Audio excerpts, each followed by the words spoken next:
Hi everyone! Today we're talking about the 2013 sci-fi adventure film After Earth, featuring Will Smith and Jaden Smith. This film really brings us to live an amazing journey of survival, fear, and what it is truly like to overcome your limitations. So let's jump right in. Humanity has abandoned Earth. Our homeworld was made so inhospitable that people had to leave and search the galaxy for a new one. They colonized a faraway planet called Nova Prime, believing their problems behind them, but they were wrong. On Nova Prime, humans weren't alone. An alien species already lived there, and they didn't appreciate the new arrivals. These aliens created terrifying bioweapons called Ursa. What made these creatures so deadly? They couldn't see, but they didn't need to. Ursa hunted by detecting human fear. They could literally sense the chemicals your brain releases when you're scared and use that to track you down. For generations, humanity struggled against these monsters. But then came a breakthrough. A legendary soldier named Cypher Rage discovered something revolutionary. He learned to control his fear so completely that Ursa couldn't detect him at all. He called this technique ghosting. With this method, the Rangers finally gained the upper hand. Now let's meet our main character, Kitai Rage. He's Cypher's son, and he desperately wants to become a ranger just like his father. But there's something holding him back. Years ago, tragedy struck the Rage family. Kitai's older sister Senshi was killed by an Ursa while protecting him. Kitai witnessed everything, and the guilt has haunted him ever since. On evaluation day, Kitai stands before the commanding officer, hoping this is his moment. His test scores look good on paper, but when the officer reviews his field performance, the verdict comes down hard: average, not good enough. Kitai isn't selected to become a ranger. The rejection crushes him. He's worked so hard, pushed himself beyond his limits, but it still wasn't enough. That evening, Cypher returns from a long mission. The family gathers for dinner, and there's tension in the air. When Cypher asks about the evaluation, Kitai has to admit he failed. Cypher's response is brief and cold: try harder next time. Kitai's frustration boils over. He snaps back with anger and tries to leave the table. Cypher isn't having it and orders him to sit back down. The dinner ends in uncomfortable silence. Later, Cypher's wife Faya pulls him aside for a private conversation. She explains that Cypher doesn't see the real problem. Kitai isn't failing because he lacks skill or strength. He's failing because he's terrified. The fear from watching Senshi die still grips him. And worse, Kitai believes his father blames him for what happened. Faya makes a suggestion. Cypher has one final mission before retirement, a training trip to a planet called Ephetos. Why not take Kitai along? Give him a chance to learn, to bond, to heal the wounds between them. Cypher agrees. Maybe spending time together is exactly what they both need. The next morning, activity buzzes around the massive spacecraft. Rangers load equipment and prepare for departure. Before boarding, something happens that shifts Kitai's perspective. A ranger approaches Cypher, walking with difficulty on a prosthetic leg. The soldier thanks Cypher for saving his life during a battle. Despite his injury, the ranger stands at attention and delivers a crisp salute. Other rangers nearby watch with clear respect and admiration. Kitai sees his father through different eyes in that moment. At home, Cypher seems distant and demanding, but here, he's a hero who risks everything to protect others. The crew also loads something dangerous onto the ship, a captured Ursa, contained in a reinforced cage. The Rangers use captured Ursa for training purposes, teaching new recruits how to fight these creatures in controlled conditions. It's risky, but necessary. The ship launches, breaking through Nova Prime's atmosphere and heading into deep space. Most passengers settle in for the long journey ahead. Kitai can't sleep. The seats are uncomfortable, and his mind races with thoughts about the trip. He unbuckles and starts wandering through the ship's corridors. Eventually, he reaches a restricted section. A security officer stops him immediately, questioning why he's there. Other rangers nearby notice the legendary Cypher's son standing outside the containment area. They decide to have some fun with him. "Want to see if you're as fearless as your old man?" one of them asks. They let Kitai approach the cage. Inside, the Ursa remains still, almost like a statue. But then something changes. The creature stirs, sensing something in the air. It releases a low, threatening growl that makes everyone's blood run cold. The Ursa has detected Kitai's fear. Meanwhile, elsewhere on the ship, Sci-fi wakes up. Something feels wrong. He uses advanced sensors in his equipment to check the ship's status. The readings are off. Gravitational fluctuations. He immediately alerts the crew to secure all cargo and prepare for trouble. Kitai hurries back to his seat and straps in just as the pilots detect the problem. An asteroid field lies directly in their path, and they're heading straight for it. The ship plunges into chaos.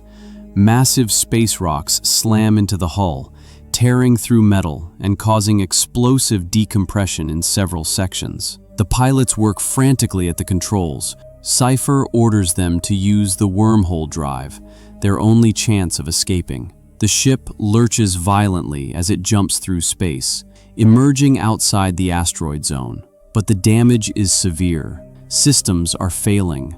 The ship is leaking atmosphere. They need to land immediately, but where? The navigation system scans for suitable planets nearby. One result appears on screen, and everyone goes silent. Earth, their ancestral home, abandoned 1,000 years ago. Sci-fi knows Earth is classified as extremely dangerous. It's a quarantined world where humans are forbidden to land. But with the ship falling apart around them, there's no alternative. As they enter Earth's atmosphere, the vessel shakes violently. It's completely out of control now. The ship breaks apart mid-air. Rangers are thrown from the hull, falling to their deaths. The front section of the ship crashes into Earth's surface with tremendous force. Everything goes dark. When Kitai wakes up, his head throbs with pain. He looks around and sees only devastation. Bodies of Rangers lie scattered among the wreckage. Then he spots his father, motionless on the ground. Panic seizes Kitai as he rushes over and embraces Sci-fi, fearing the worst. But Sci-fi's eyes open. He's alive, but in terrible condition. Both of his legs are severely injured. Sci-fi asks the critical question, how many survivors? Kitai looks around again, processing the horrible truth. Everyone else is dead. Just the two of them remain. They assess their situation. The rear section of the ship, which contained the Ursa cage, separated during the breakup and landed somewhere far away. Sci-fi believes the creature probably died from the crash impact, but they can't be certain. Kitai retrieves an emergency beacon, a device designed to send distress signals across space. But when they examine it, their hearts sink. It's completely destroyed, useless. Sci-fi manages to drag himself to the control panel, which miraculously still functions. He accesses the ship's computer and locates the second emergency beacon. A holographic map displays its position. The tail section of the ship, approximately 100 kilometers away. The reality of their situation becomes clear. Without that beacon, they'll never be rescued. They'll die here on this hostile planet. Someone has to retrieve it, and with Sci-fi unable to walk, that someone has to be Kitai. Sci-fi pulls up information about Earth. The planet has changed dramatically in the 1,000 years since humanity left. Every animal and plant has evolved in the absence of humans. He gives Kitai essential equipment, a sophisticated weapon, a wrist communicator that will keep them connected, and 6 capsules containing a special fluid. This fluid, when inhaled, enhances oxygen absorption, allowing humans to breathe in Earth's thin atmosphere. Sci-fi explains the plan. He'll monitor Kitai's journey from the control panel, watching through cameras and sensors. He'll guide him, warn him of dangers, help him navigate. Kitai won't be truly alone, but there's another critical factor. Earth experiences extreme temperature swings. At night, the temperature drops to lethal levels. Everything freezes solid. Kitai must reach designated hot spots each evening, places where geothermal activity provides warmth. If he's caught in the open when night falls, he'll freeze to death. With final instructions given, Kitai sets out on what might be the most dangerous journey of his life. Kitai climbs a steep hill, struggling with Earth's heavier gravity compared to Nova Prime. But when he reaches the summit, he stops in amazement. The view before him is breathtaking. Earth isn't the barren wasteland the stories described. It's beautiful in a wild, untamed way. Back in the ship, Cypher examines his injured legs more closely. The damage is worse than he initially thought. Bones are shattered. Blood flow is compromised. He takes a painkiller to manage the agony, but the medication makes him drowsy. By midday, Kitai enters a dense forest. Cypher watches through the monitoring system and suddenly alerts him. Something is approaching from the west. A life form is moving toward his position. Kitai's suit changes color automatically, shifting to match his surroundings. Cypher explains this camouflage feature, then warns urgently, "It's right behind you!" Kitai turns and finds himself face to face with a monkey. But this isn't like any monkey from the old records. It's larger, more aggressive, clearly evolved for survival in this harsh world. Frightened, Kitai makes a mistake. He throws a rock to scare the creature away. Instead, the action has the opposite effect. Within seconds, dozens of monkeys emerge from the trees, surrounding him. "Run toward the river!" Cypher commands. Kitai runs for his life. The monkeys chase him, screeching and bounding through the undergrowth. He crashes through bushes, leaps over fallen logs, and finally reaches a wide river. He plunges in and swims across.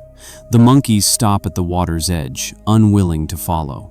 But Kitai's fear has taken over.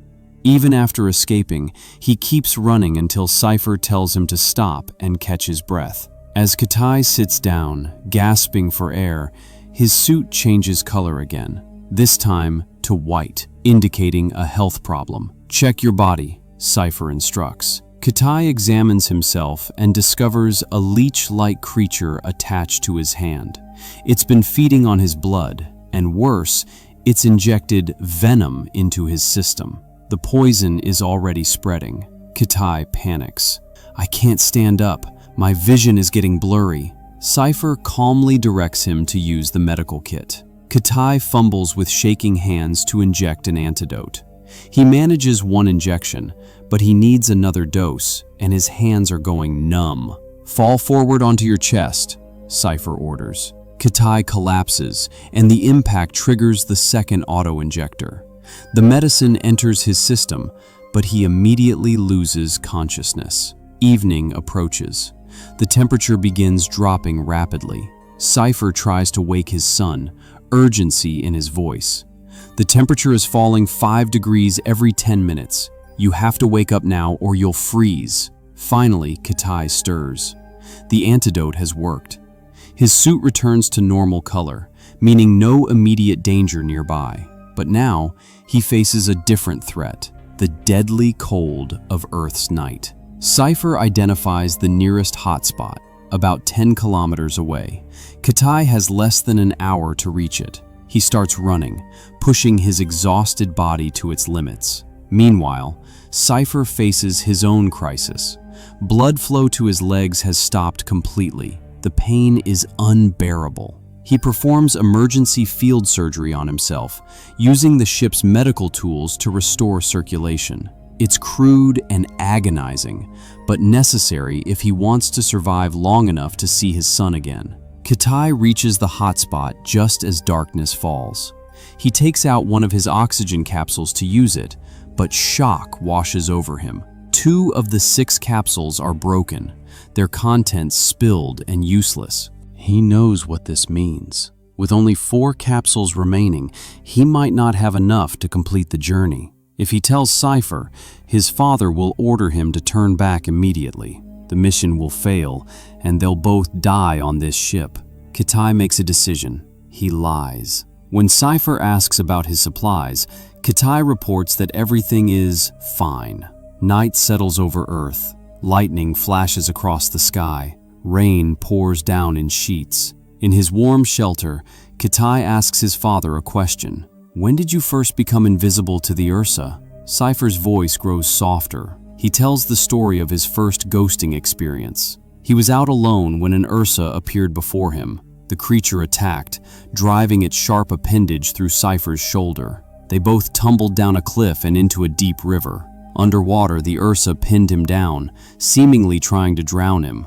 Sci-fi thought he was going to die, and in that moment of acceptance, something changed. He stopped being afraid. Fear left him completely.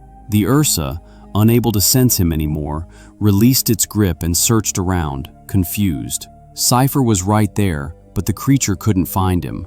That's when I understood, Sci-fi explains. Fear is just in your mind.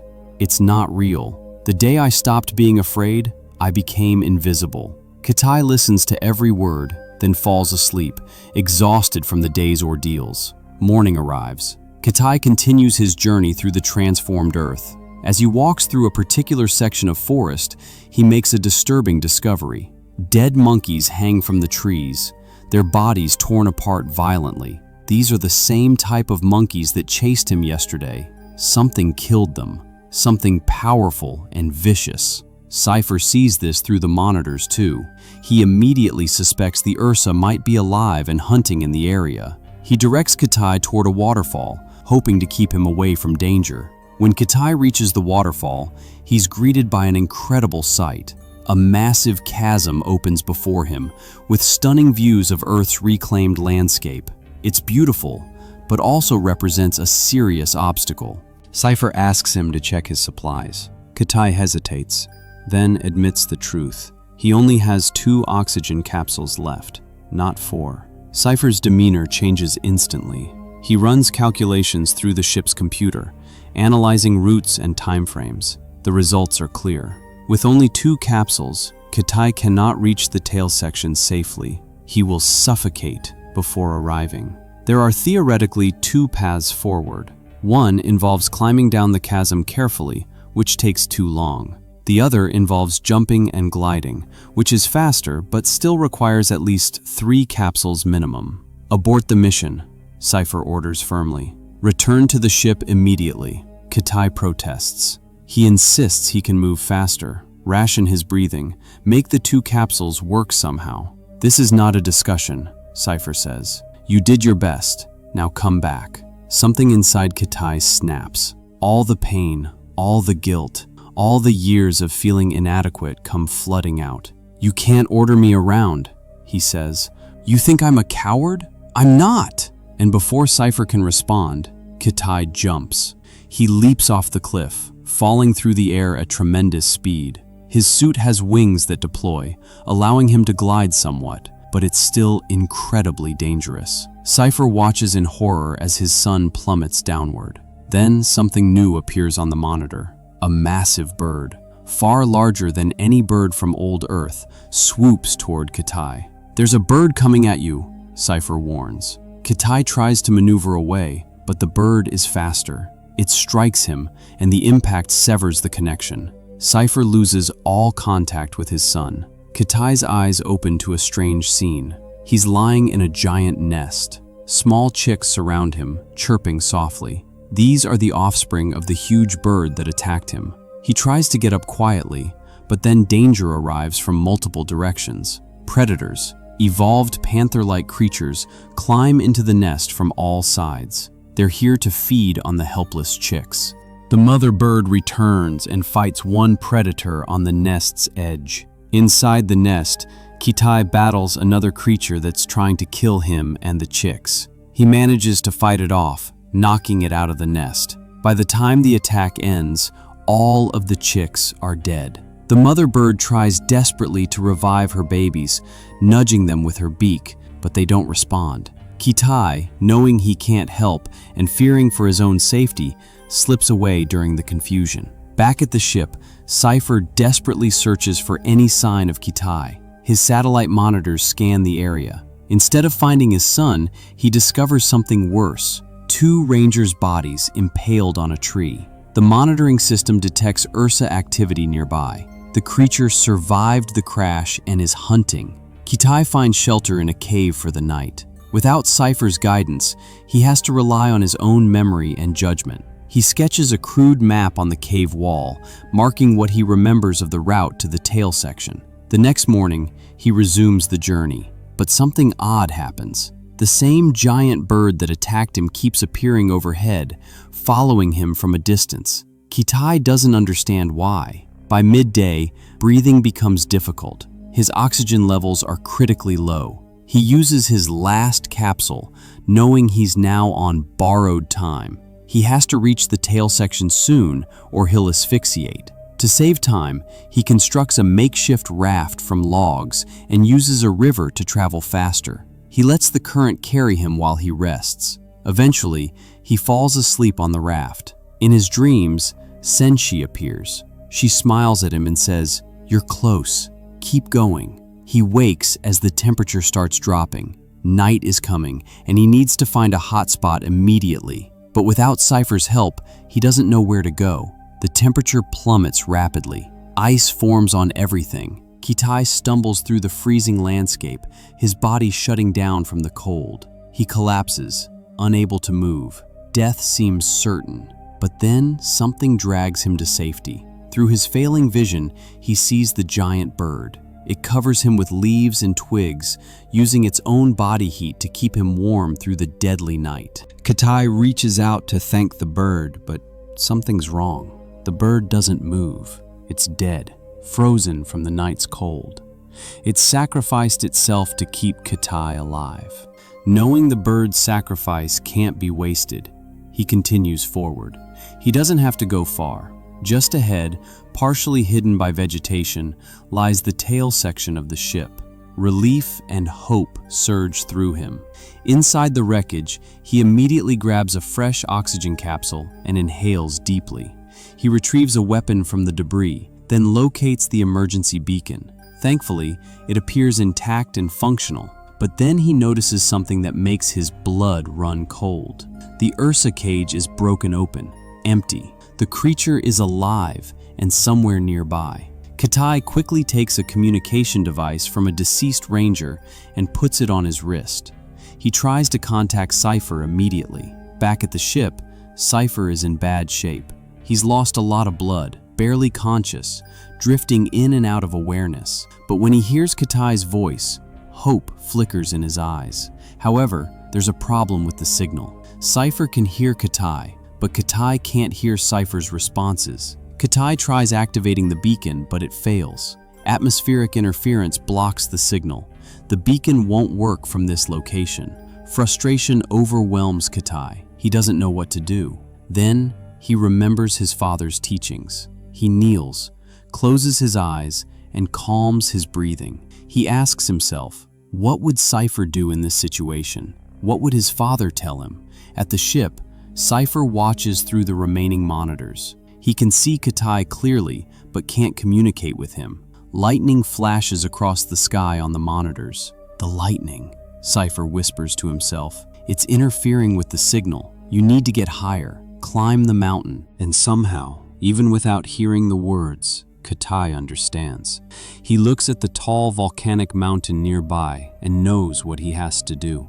Kitai gathers his equipment and starts toward the mountain. As he moves through the forest, he sees more bodies. Dead rangers hanging from trees, killed by the Ursa. The creature is definitely alive and hunting.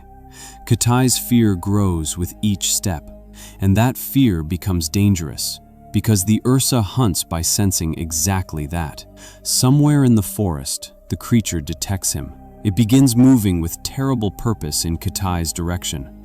Kitai senses the presence too. He starts running, heading for the mountain. Behind him, the Ursa follows, closing the distance. Kitai's suit turns black, signaling extreme danger. The Ursa is very close now. He runs harder. Halfway up, he spots a cave and ducks inside, hoping to hide. But when he looks up, the Ursa is already there. The creature lunges. Kitai screams in terror. The Ursa attacks viciously, but debris from the cave partially blocks it, preventing it from fully reaching Kitai. Kitai uses this brief opportunity to escape, scrambling deeper into the cave. But the passage leads downward, and he falls.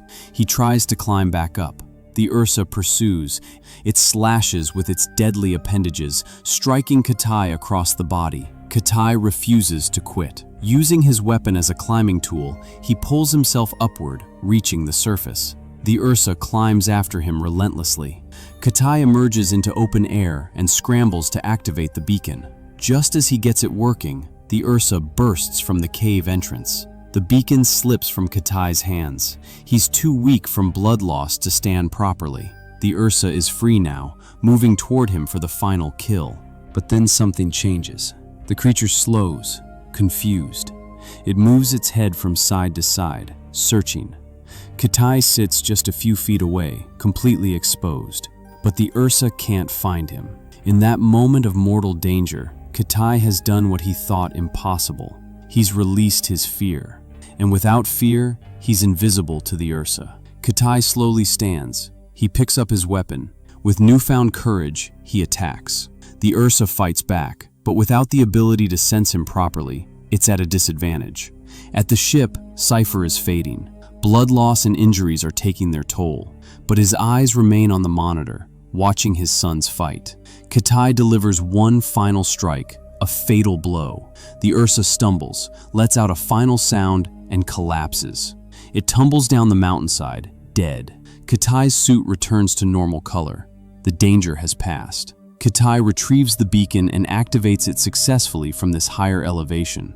The signal shoots into space, carrying their distress call to Nova Prime. The rescue response is swift. A ship arrives within hours. Medical teams rush aboard the crashed vessel and find Sci-fi in critical condition. They immediately begin emergency treatment. Shortly after, Kitai enters the rescue ship. Sci-fi lies on a treatment bed. Despite his weakness, despite barely having the strength to move, he does something important. He orders the medical team to help him stand. They support his weight as he faces his son. And then, Sci-fi delivers a formal ranger salute to Kitai. It's a gesture of respect, of pride, of recognition that his son has become exactly what he always had the potential to be. Tears fill Kitai's eyes. He moves forward and embraces his father. The distance between them, the years of misunderstanding and pain, finally close. "Dad, I have to work with Mom," Kitai says softly. Sci-fi smiles weakly. "Me too, son." The rescue ship's engines activate. It lifts off from Earth's surface, rises through the atmosphere, and heads back into the darkness of space, carrying them home. And that's where our story ends. For me, After Earth isn't really about monsters or space, it's about fear. It shows that what holds us back most isn't the world around us, but what's going on inside our own minds. And once you face that fear, you realize you were stronger than you ever thought. Thanks so much for watching this recap of After Earth. If you enjoyed this breakdown, please hit that like button and subscribe for more movie recaps. What did you think of this film? Let me know in the comments below. See you in the next video.